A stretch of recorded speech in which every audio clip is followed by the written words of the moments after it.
मेरे फेसबुक से एक ऐसा साधक जुड़ा हुआ है जिसे बुलाने की मेरी इच्छा हुई। शिविर में आता रहा, मैंने फेसबुक देखा, वो उसके कुछ वीडियो मुझे अच्छे नहीं लगे, मेरे मार्ग से थोड़े हट के थे। फिर मैंने उसे नहीं बुलाया, वो सिद्धियों के चक्कर में थे। मैं उसे क्या बताता कि सिद्धियों के चक्कर में ना पड़ो, सिर्फ अपने स्वरूप को जानने के लिए अभ्यास करो, यही पुरुषार्थ है। अर्थात भोग और अपवर्ग को पूर्ण करने को पुरुषार्थ कहते हैं। अवरोह क्रम, आरोह क्रम, दोनों क्रम जब पूर्ण हो जाएं, तभी अपने को धन्य समझो, इसके पहले बिल्कुल धन्य ना समझो। इस विषय पे आप कल पूछ सकते हैं जो मैंने वाक्य बोले हुए हैं, कोई भी साधक जानकारी कर सकता है। तो मैं यही बताऊंगा कि भविष्य में कभी ये सोच के भ्रम में ना पड़ जाना कि बाहर की वेशभूषा देख के निर्णय मत कर लेना कि कुछ मिलेगा। इसलिए इस विषय पर मैं कुछ नहीं बोलूँगा। हमारे समाज में संतों की बड़ी आवश्यकता है।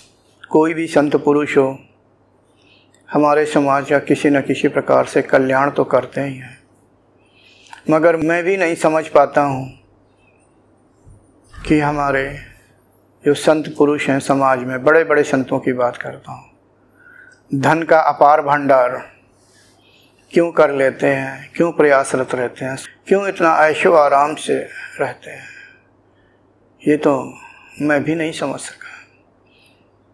अब आइए दूसरी तरह, आप सभी जानते होंगे कि मैं गांव का रहने वाला हूँ।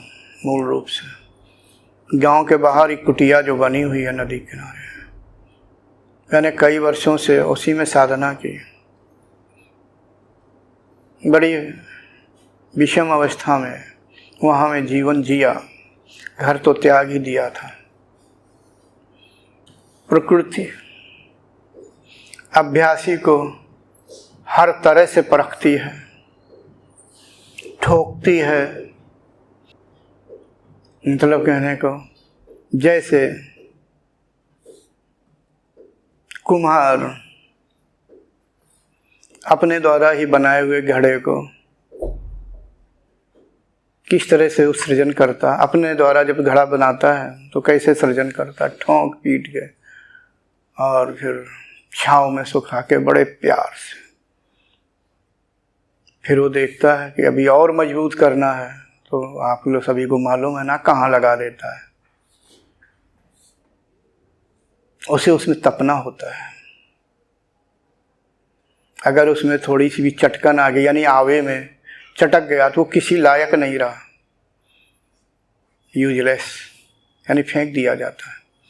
और उसके जो टुकड़े होते हैं ना, वर्षों तक ऐसे पड़े होते हैं, मिट्टी के रूप में परिवर्तित नहीं होते, अर्थात उसका कुछ बनता ही नहीं।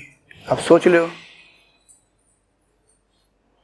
प्रकृति भी ऐसा ना सोचो हमें भी बड़ी बड़ी परीक्षाएं देनी पड़ी, लेकिन मेरा एक ही लक्ष्य था, ईश्वर की प्राप्ति।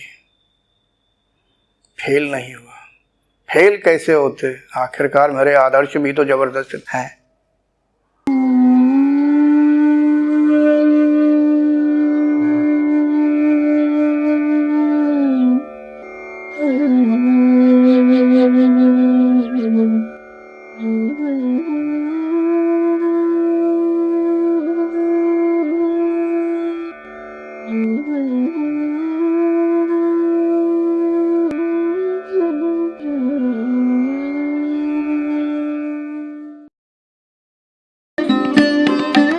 Thanks for watching. Remember to like, comment and subscribe.